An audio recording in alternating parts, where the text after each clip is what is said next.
News 18 Marathi आणि Chetak minerals प्रस्तुत real estate परिसंवाद नवी मुंबई रायगड या कार्यक्रमात पुन्हा एकदा आपल्या सगळ्यांचं स्वागत करतो.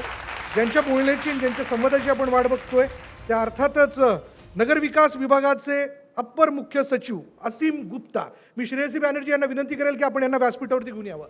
एक उत्तम प्रशासकीय अधिकारी, प्रशासनावरची पकड, उत्तम श्रोता, ऐकून घेणं, त्यातनं निर्णय घेणं हा त्यांचा स्वभाव आहे.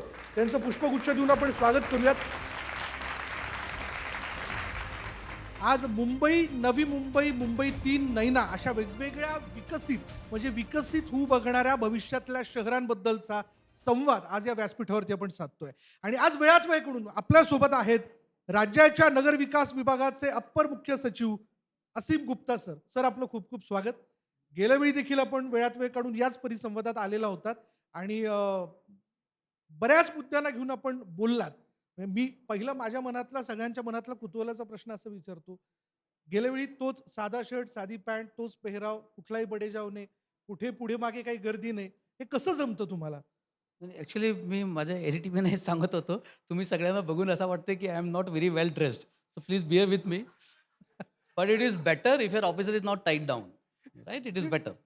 If so I guess let's be free and let's freely talk. Maybe we'll be able to solve more questions if we are not straight jacketed.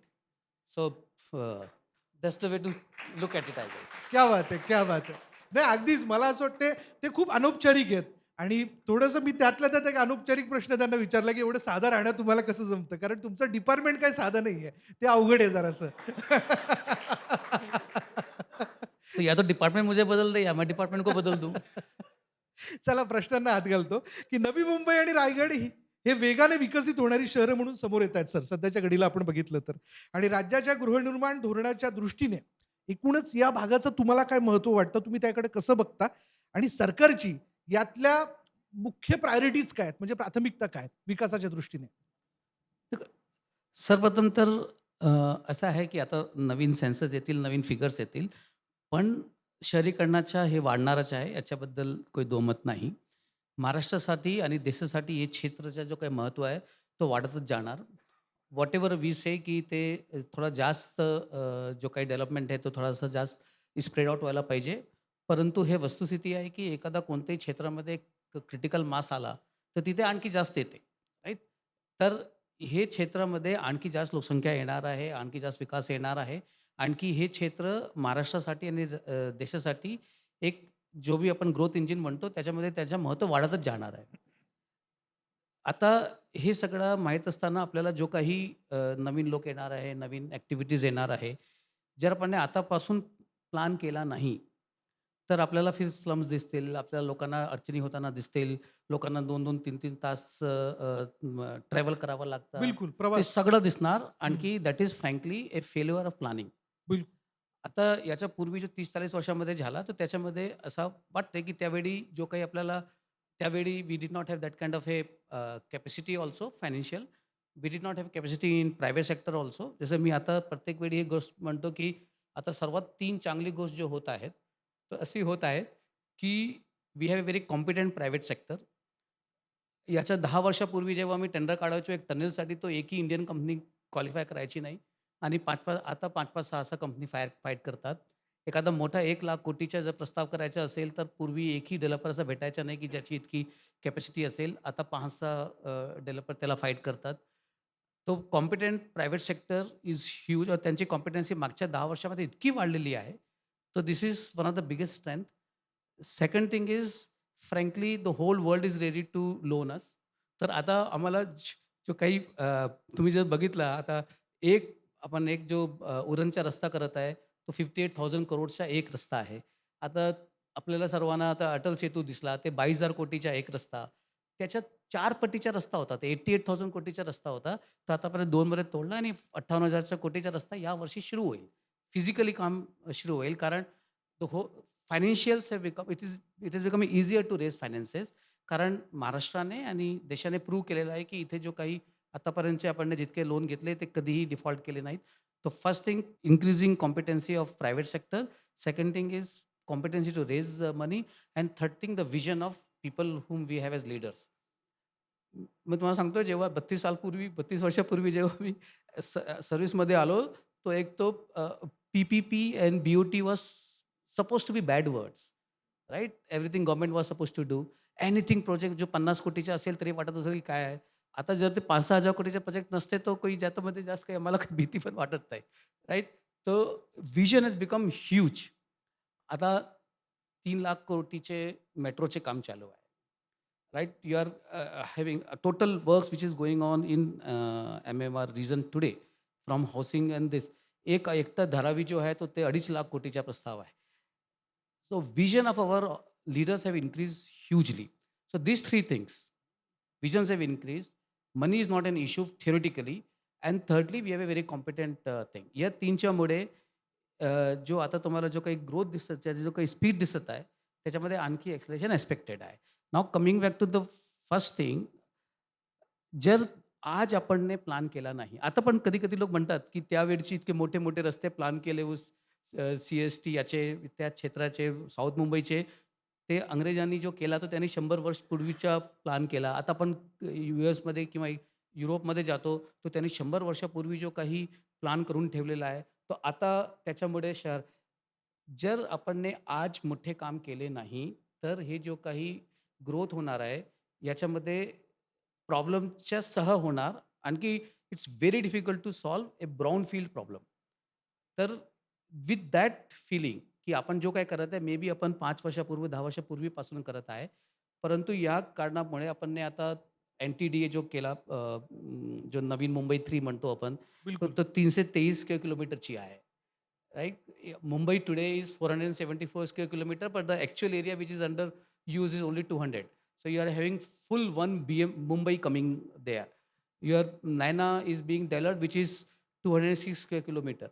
You will say, somebody can say की इतके मोठे-मोठे जो आहे, आता आपण जो somebody can say की 88,000 कोटीचा एक रस्ता करण्याची गरज आहे का? 3,00,000 कोटीचे. But this is very futuristic, and I am so happy की I am working in the government at the moment when we are not waiting for the development to happen and then solve the problem of development, but we are anticipating the issue and we are creating the future. So आता हे जो vision असते ना, vision generally, vision means what? When your thought precedes the time when it actually happens, right? बरोबर. So all that what you're seeing, whatever thing you asked, is a, frankly, believe it, it's a part of a very well thought of strategy बरं. to predate the development. अच्छा. सगळ्यात महत्त्वाचा आणखीन एक मुद्दा आहे या सगळ्या ह्याच्यात, म्हणजे विकास तर सातत्याने होतोय.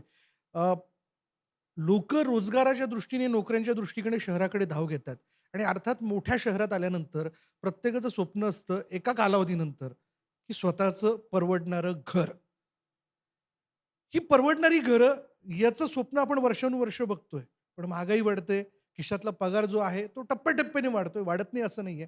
पण परवडणारी घरं या दृष्टिकोनातनं सरकारचं येणाऱ्या काळातलं नियोजन काय आहे? त्याबद्दल काय विचार केला जातोय? 2-3 strategies. Like, I think you want exact strategies. The first strategy is you plan beforehand so that you can create. You and you can create when you create beforehand, and it is cheaper. Go for TOD. Design today all the roads, all the metro routes, all the big roads, all the trunk roads and everything. Design the areas of TODs around that बरं. and give uh, good FSI, because we want people who are working, who are going to use this public transport to live there. See, yeah, affordability of the house is, it has to be linked with affordability of the life, right? So you have to travel. You can't say that ki I'm giving you affordable house 6 hours away and you travel every hour and you go back, right? That's not going to happen. So we have to plan affordability in the development plan itself. परवडणारी घरं तेव्हाच होईल जेव्हा त्याच्याबद्दलचं नियोजन आपण आता जेव्हा ग्रीनफील्ड आहे बरं. त्यावेळी करू, बरं. राइट? सेकंड थिंग इज की आपण जो परवडणारी घरामध्ये आपण सडनली आपण म्हणतो रिडेव्हलपमेंटसाठी आणखी परवडणारी घरं झाली नाही, उपलब्ध नव्हती, म्हणून हे सगळा झाला, बरोबर. राइट? म्हणून स्लम्स आले. बरोबर. आपण परवडणारी घरी सिडकोने क्रिएट केली, कंडोमिनियम क्रिएट केले, पण ते त्यावेळी 180 स्क्वेअर फीटचे क्रिएट केले. हं. तेच आपण 300 स्क्वेअर फीटचे आज मोठ्या प्रमाणात क्रिएट करायला पाहिजे. वेन वी जर हे इनफॉर्मल सेटलमेंट येण्याच्या पूर्वी क्रिएट करायला पाहिजे. प्लस हे क्रिएट करताना आपण जिथे ट्रान्सपोर्ट होणार आहे, पब्लिक ट्रान्सपोर्ट जिथे येणार आहे, त्या भागाच्या सो जसं आम्ही असं म्हणतो, की परवडणारी घरे तेव्हाच होणार, जेव्हा हे डी-पीमध्ये सुरुवातीपासून इन्ग्रेंड असते. त्या गोष्टीचा विचार केलेला असेल. कनेक्टिव्हिटी. कनेक्टिव्हिटी आणखी जिथे डेन्सिटी कॅन बी टॉलरेटेड. हं. जिथे public transport would be there आणि त्यांना आपल्या घरापासून आपण जसं 15 मिनिटाचा रूल म्हणतो आपण. 15 मिनिटाच्या आत तुम्हाला आपल्या घरपासून तुम्हाला निअरेस्ट स्टेशन किंवा निअरेस्ट प्लेस जिथे तुम्हाला पब्लिक ट्रान्सपोर्ट मिळते तिथे जाता यायला पाहिजे. त्याच्यानंतर तुम्ही अर्धा 1 तास तुम्ही ट्रॅव्हल करणार तुमची काही हरकत नाही. त्याच्यानंतर जिथे तुम्ही पोहोचला त्याच्यानंतर 15 मिनिटाच्या आत तुम्हाला तुमच्या ऑफिसमध्ये जाता यायला पाहिजे. जर हे झालं तर त्याला परवडणारा म्हणू. अदरवाईज परवडणारं घरं आज पण तुम्हाला कुठेतरी फारच मिळत असेल, पण त्याच्याकडे 3 तास घेऊन 2 ट्रेन चेंज करून जर येणार असतील, तर तुम्ही तिथे जाणार नाहीत. परवडणारं घर should be a part of your affordable life in बिलकुल. Terms of time also. Sir आणखीन एक सगळ्यांच्या मनातला प्रश्न आहे, की घरांच्या वाढत्या किमती हा कायमचा प्रश्न आहे या सगळ्या ह्याच्यात. पण जमीन दर, मंजुरी प्रक्रिया आणि बांधकाम खर्च या संरचनात्मक अडचणींवर सरकार कसं काम करतंय? काय प्लॅनिंग आहे सरकारचं? जर वेळेच्या बरोबर तर किंमत वाढणार. बरोबर आहे. ठीक आहे. जनरली एक अफोर्डेबल हाउसिंगची पण परिभाषा काय असते, की एक व्यक्ती जितका कमवतात, त्यांनी त्यांचा जो मंथली इन्कम आहे त्याच्या 25% पेक्षा जास्त त्याचा खर्च त्या ई-एम-आयवर जाऊ नये, जो त्यांच्या स्वतःच्या घरासाठी घेणार आहे. जर त्यांच्या 80% जर त्यांची पगार किंवा त्यांच्या इन्कम जर जाणार असेल, तर त्याला परवडणार म्हणणार नाही. हं. राईट? तर आपल्याला हे बघायचे आहे, की जो काही आपला एक्स्पेक्टेड पर कॅपिटा इन्कम आहे, तो घर इतकी किमतीवर उपलब्ध करून द्यावा, की जर त्यासाठी त्यांना 80% लोन घ्यावा लागला, तर त्यांना 25% ते 30% पेक्षा जास्त त्यांच्या मंथली इन्कमच्या त्याच्यामध्ये खर्च त्या बाजूला जाऊ नये. तेव्हाच आपण म्हणणार, की तो अफोर्डेबल आहे. बरोबर. कारण तर त्याच्याकडे 70% रक्कम असायला पाहिजे मुलांच्या एज्युकेशनसाठी किंवा इतर आपण इतर आयुष्याच्या खर्चासाठी. That is the way we calculate. बिलकुल. पण एक चीज जरूर आहे मुंबईमध्ये स्पेशली आणखी आता या क्षेत्रामध्ये पण it's a fight against like every day the rates are increasing anyway. हं. तुम्ही बघितलं तर frankly don't mind me saying this but the rate of आपला जो मोकळी जागेचा जो काही रेडी रेकनर आहे, हं. त्याची स्पीड जो आहे आणखी जो कन्स्ट्रक्टेड आहे त्याची स्पीडमध्ये फारच मोठं अंतर आहे. हं. राईट? आम्ही तो 3-3, 4-4 वर्ष आपण रेडी रेकनरची किंमत पण वाढवली नव्हती. पण ऑक्शन काढायला गेलो सिडकोचे, तो आता तुमचे सिडकोचे जो रेट्स येत आहेत, it's good for CIDCO I guess. But the rate of appreciation of this plots which you have given is almost 18 to 20%. Right? इससे how do you control this? Finally it will be controlled only by the demand versus supply issue. बरोबर. Unless we increase supply tremendously, nothing will happen. This was the reason why UDCPR was so liberal with FSI. And it was expected with this liberal FSI grant, the cost will reduce, but cost has not reduced, frankly. Hmm. We are also sometimes blamed for increase for the cost because many of our premium costs are very high. Supposedly, this is the first thing anybody would say here. One of the reasons why the houses are unaffordable is because almost 600, 700, 400, 500 rupees per square feet cost comes from the premium only. पण sir जेव्हा तुम्ही सगळ्यात पहिल्यांदा प्रशासकीय सेवक म्हणून मुंबईत आलात, काम करायला लागलात, हा प्रश्न तुम्हालाही पडला होता? लकीली मतलब I did not come to Mumbai before I became secretary. तो एक आमचा गेम पण असते कारण मुंबई फ्रँकली ऑफिसरसाठी पण अनअफोर्डेबल आहे. तो जनरली आम्ही सुरुवातीमध्ये nobody wants to come to Mumbai unless you are a secretary level officer. क्योंकि सेक्रेटरी लेवल ऑफिसरच्या नंतर थोडा तरी लाईक गव्हर्नमेंट हाऊसिंग म्हणा किंवा काही म्हणा आणखी मुलं plus government Mumbai is a different way of it's a different city. तुम्ही माझ्यासारख्या व्यक्तीने विचारला ज्याचा जन्म एक गोंदियामध्ये झाला. हां. I have studied in municipal school. हं. You see city like Gondia today and you see Mumbai. हं. It's a huge gap, right? तुम्ही जर जेव्हा मी सर्व्हिसमध्ये आलो तो first 18 years so I was in Aurangabad, I was in Nagpur, I was in Nandurbar, I was in बिलकुल. सातारा. हं. मुफस्सिल एरिया जो आहे आपल्या हं. याच्या हं. त्याची लाईफ आणि मुंबईची लाईफमध्ये फारच जमीन मोठा आसमानाचा फरक आहे. फारच मोठं अंतर आहे. हां. And frankly, the younger life, when you have small kids, it is better to live in a smaller city because you can give time to them. You have, frankly, like it is different. And in my personal opinion, this is a very different kind of a discussion going on. But I sincerely think when you are younger, it is better to be in Mufassil area rather than in big cities like this, because but once you come here, like my daughter, when we came here, when she came to 10th, it was her 10th school. But when when my son came to Mumbai, like then he was thrown in the same school. I बरं. sincerely believe की Mufassil area मध्ये you have a very different life, and that life should also be tested by everyone. बिलकुल. काही प्रश्न आपण घेऊयात. अ, या ठिकाणी काही मंडळी आहेत ज्यांना प्रश्न विचारायचे आहेत. पहिला प्रश्न आपण प्रकाश बाविस्कर. त्यांच्यापर्यंत माईक पोहोचूयात. बाविस्कर सर, तसं तुम्ही जोरदार सगळ्या विकासकांच्या वतीने बॅटिंग करतायत. तुमच्या मनातला प्रश्न घेऊन टाकूयात. घ्या. असीम गुप्ता सरांचे नवी मुंबईच्या सर्व बिल्डर्सच्या वतीनं मी नवी मुंबईत स्वागत करतो सर्वप्रथम. टाळ्यांच्या गजरामध्ये स्वागत झालं तर बरं होईल. हे नवी मुंबईच्या वतीने स्वागत होतं. अगदी अगदी कारण एकमेव सचिव असे आहेत की ते नवी मुंबईत येऊन पूर्वी नितीन करीर साहेब आले होते, पण साहेब येऊन स्वतः या प्रश्नांची उत्तर देतात. हे आमच्यासाठी अभिमानाची गोष्ट आहे. सर, आम्हाला हे विचारायचं आहे की नयनाला आता 13-14 वर्ष झाली. त्याच्यानंतर आपण वेगवेगळ्या सिटीज डिक्लेअर करत चाललो आहे. जवळपास आता 5 सिटी टोटल होत आहेत.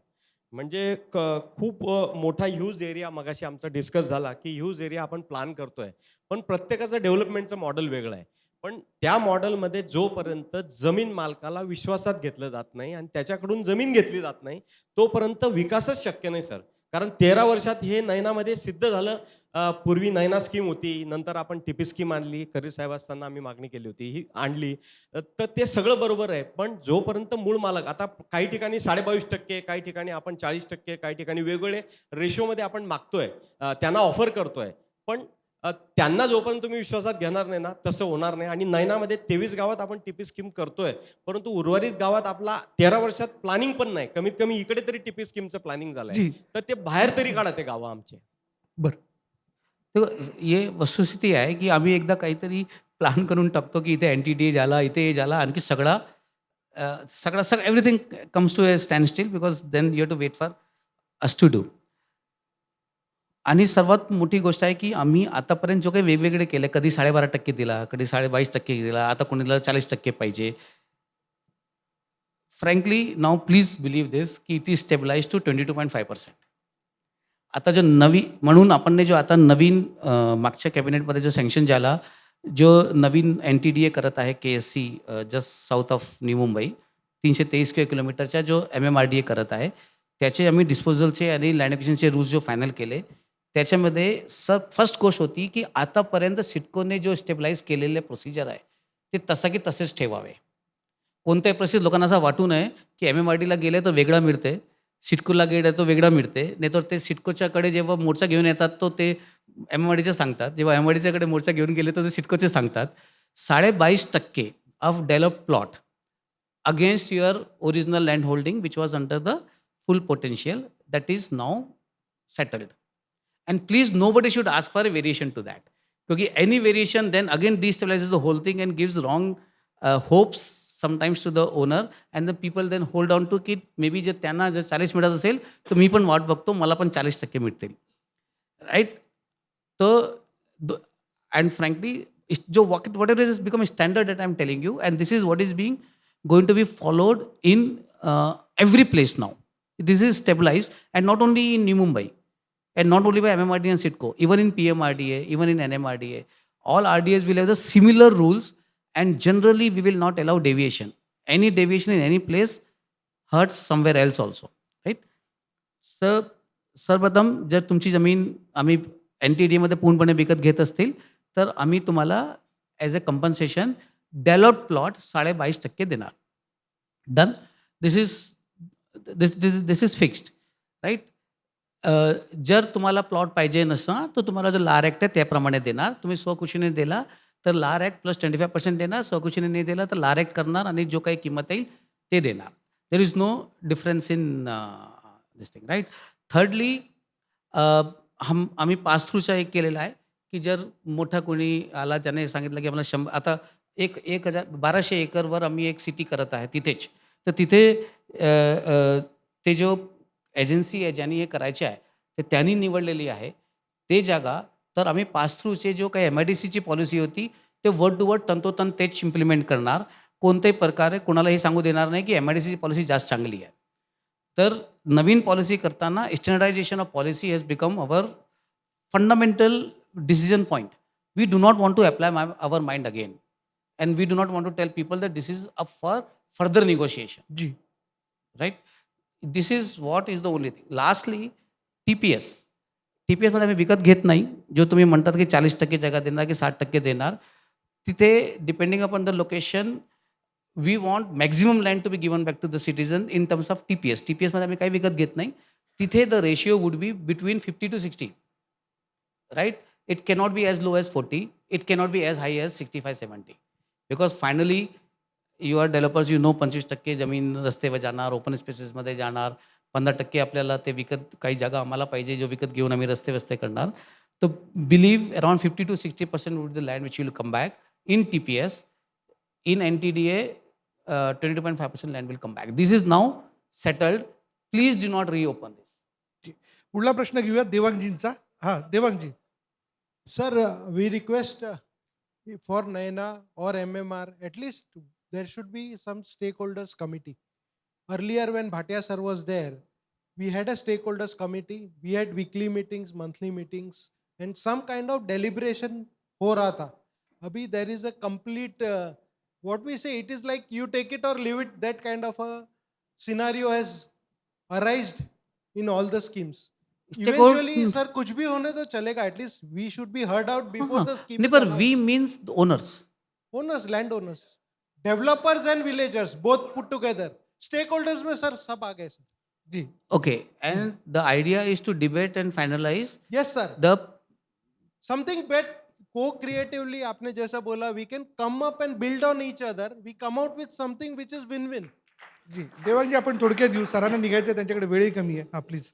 But this is absolutely fine and desirable, I guess. So let's have some kind of a discussion frequently. मेरे एक ही रिक्वेस्ट रहेगी, stakeholder committee, let's make that committee and let's discuss. It solves our problem also. We know what is going to, the way people are going to react, so we can before it. Otherwise, we will go to and fro and we will evolve slowly. This is fine. I just want people to know that whatever has been the model which has evolved, do not ask for too much of variation on it. It's not given or take it. Finally, it's for you. We are going to, I'm in flux, right? I will go in a year or whatever. But you people are going to be here. हम कुछ भी plan करें, create तो आपको करना है. City will be created by developers only, right? Government is not going to create city. Exactly sir. Cities हम लोग तो रोड बना के छोड़ देंगे, सिटी आपको क्रिएट करनी है.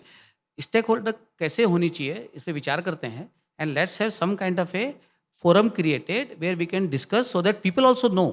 I sincerely think 80% of the opposition to our thought process comes because we are not able to tell them Absolutely. what we are thinking. Communication gap, sir. जी, देवांगजी, आपला मुद्दा लक्षात आला.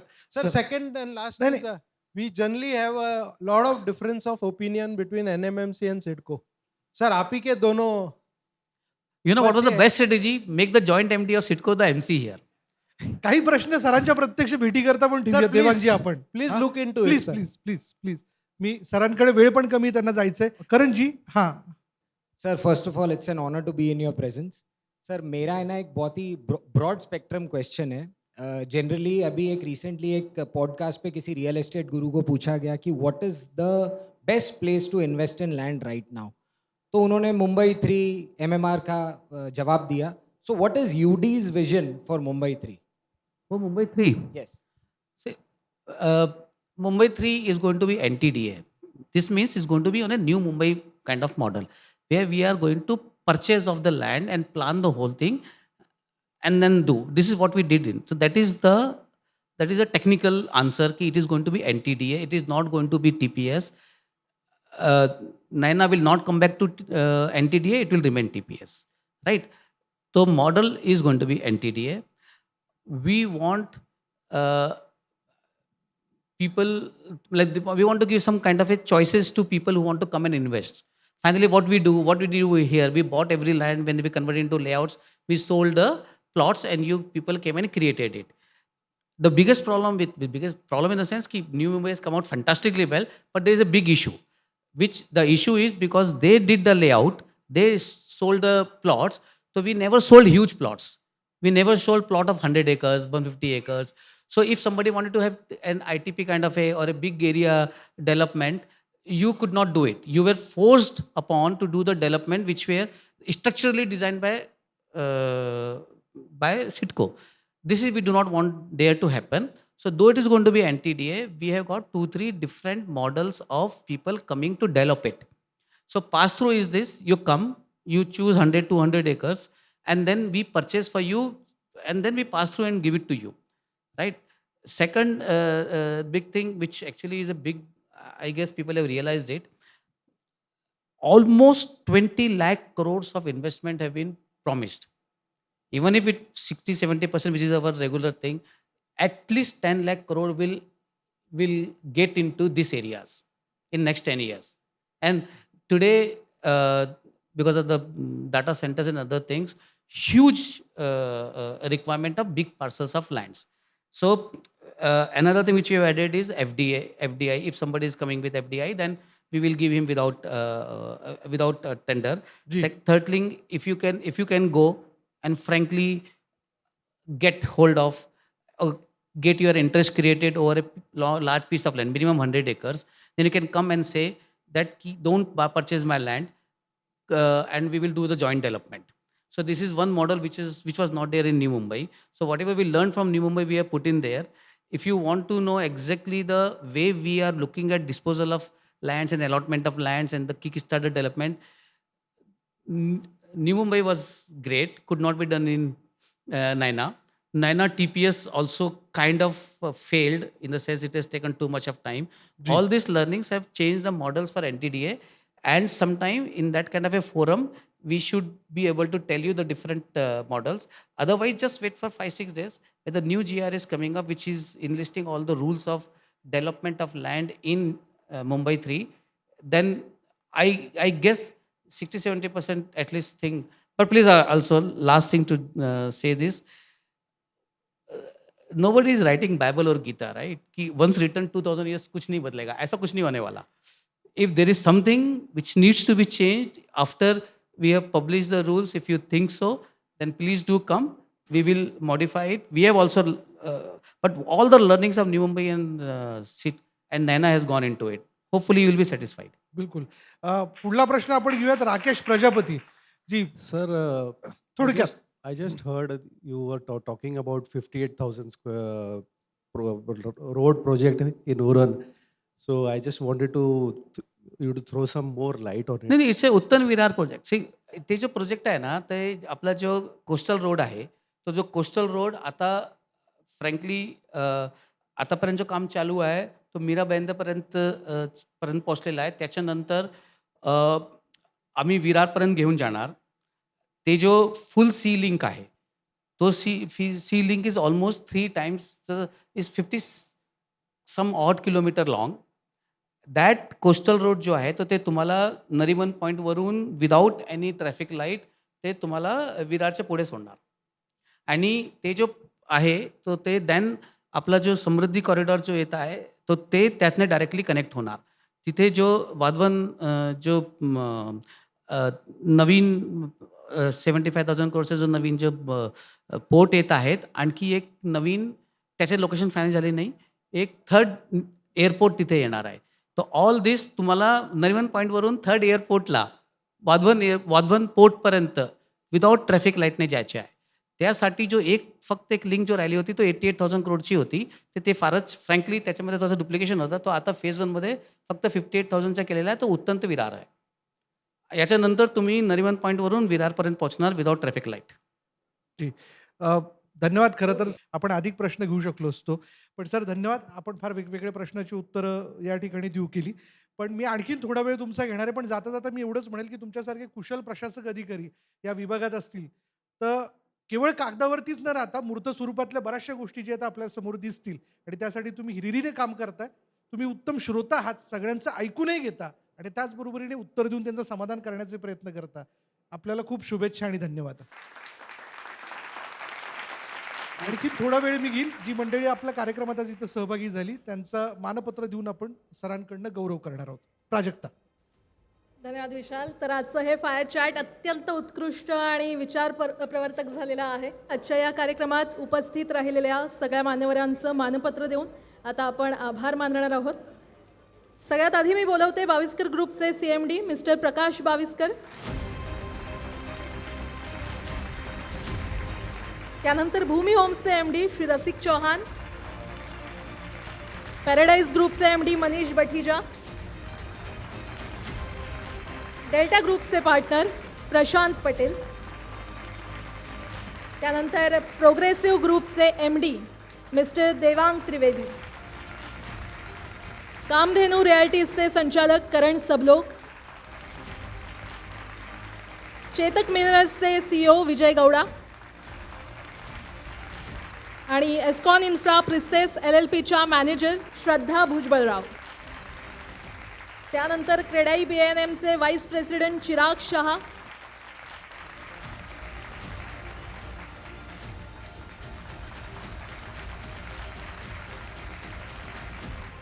BANMचे सेक्रेटरी जिगर त्रिवेदी,